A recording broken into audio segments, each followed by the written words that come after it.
Now to be honest, I actually like this scene. For a moment all we can hear is his panicked gasps in a world of silence, and that actually kind of works, and it's at least creative. That is until this happens. Krueger gives him a monster ear that gives him deafening super hearing and tortures him with little pins falling to the ground.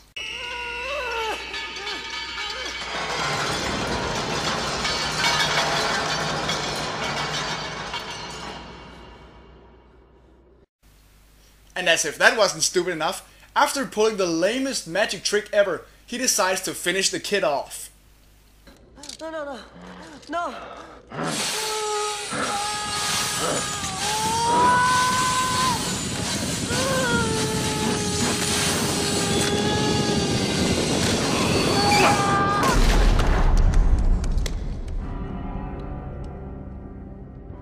Nice hearing from you, Carlos.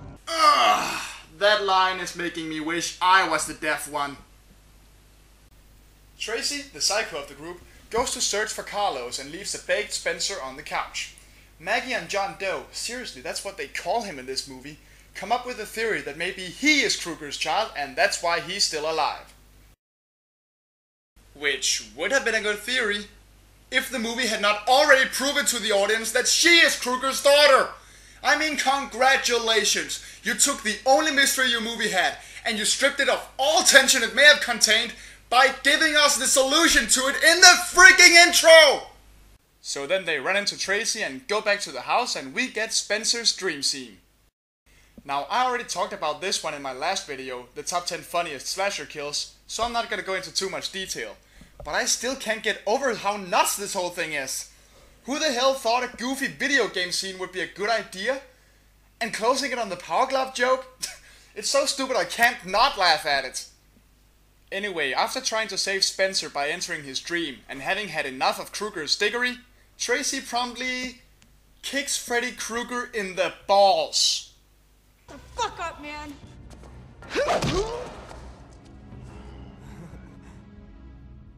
Just like the people who make this crap. Am I right or what, everybody? Anyway, Tracy wakes up and her and Maggie take the still sleeping John with them home. But of course we have to see his dream too.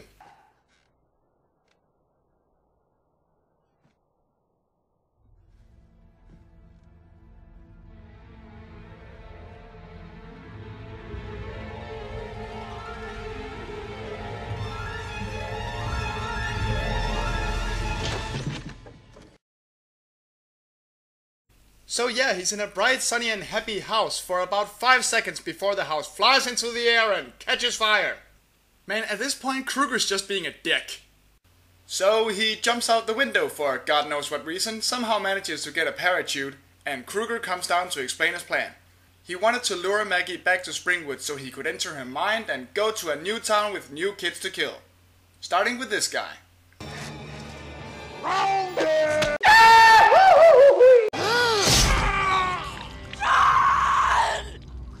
Crap! We're still in the video game, aren't we? When they return to the youth center, nobody can remember the dead kids ever existed, except the resident dream expert. In the meantime, Maggie finally realizes that she is the Krueger child when she finds her own adoption papers. In a flashback, we find out that her mother found Krueger's stash of murder weapons when he was still alive and he killed her for it. Maggie, who was named Catherine, was of course taken away and Krueger was soon lynched, thus explaining his motivation for killing kids in Springwood.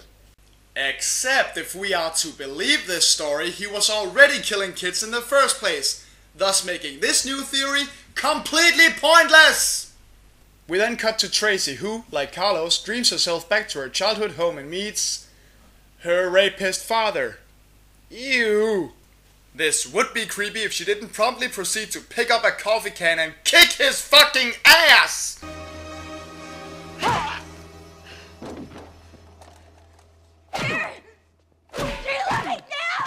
Holy crap, look at her go!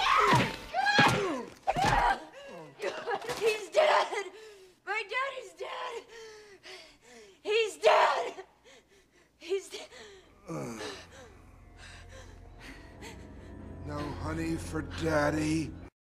So apparently getting beaten to shit with a coffee can turns you into Sloth from the Goonies. Who knew?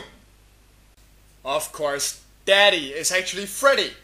They duke it out in the slowest moving fight scene I've ever seen until Tracy wakes up screaming. We then cut to Doc, who's having his own confrontation with Freddy. But there's so much more to learn. How about this, Doc?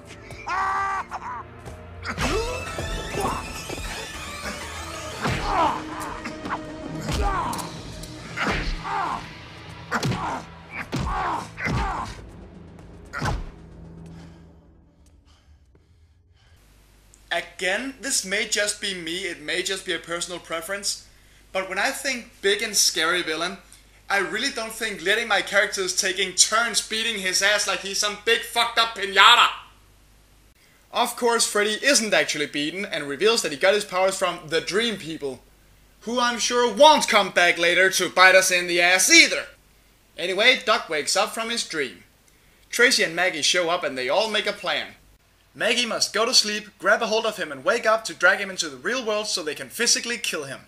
And to protect her from Freddy, Doc gives her 3D glasses.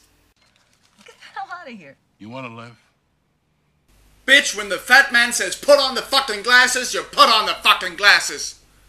3D is serious business. So Maggie falls asleep and in her dream she puts on the glasses, telling the stupid audience that now it's time for the 3D extravaganza finale they've been promised. She enters the strange gate that's there and holy crap, it's Pumpkinhead's revenge. Anyway, so she's in his memories and she sees part of Freddy's childhood.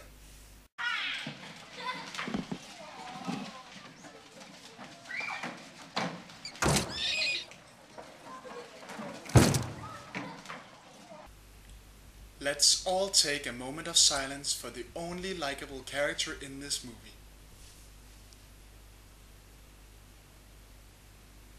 So because being the bastard son of a nun and 100 maniacs just isn't bad enough, we get another few reasons why Freddy is evil.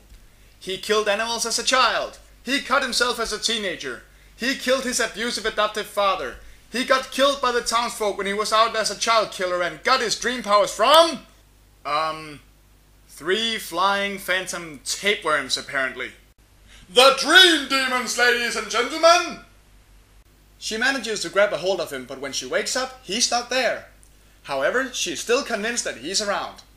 So they hit the closet full of confiscated shit to arm themselves. She manages to find him, he tells his little sob story, and she absolutely goes to town on his ass, managing to knock off his glove. No! Not my completely impractical murder weapon! I'm powerless without it! Yet somehow he can still crawl on walls like he thinks he's Spider-Man. Huh. So they wrestle it out for a while. Freddy gets his glove back, but Tracy gives Maggie a bunch of knives and she nails Freddy to the wall.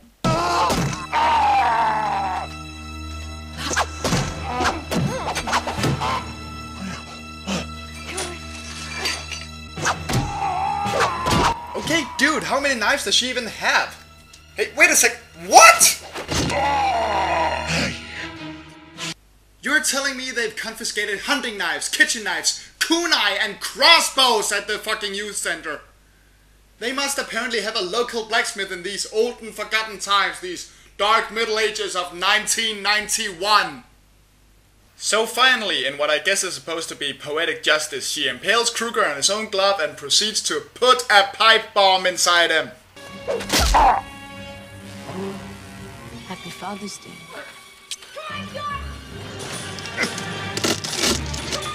Oh, it's hurry! Let's get out of here, come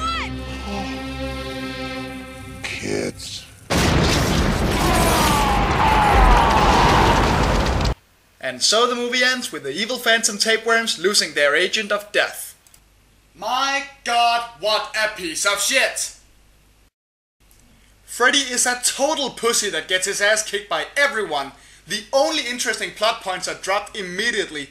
There's no mystery, the special effects are absolutely awful, and they could only afford 5 minutes of 3D.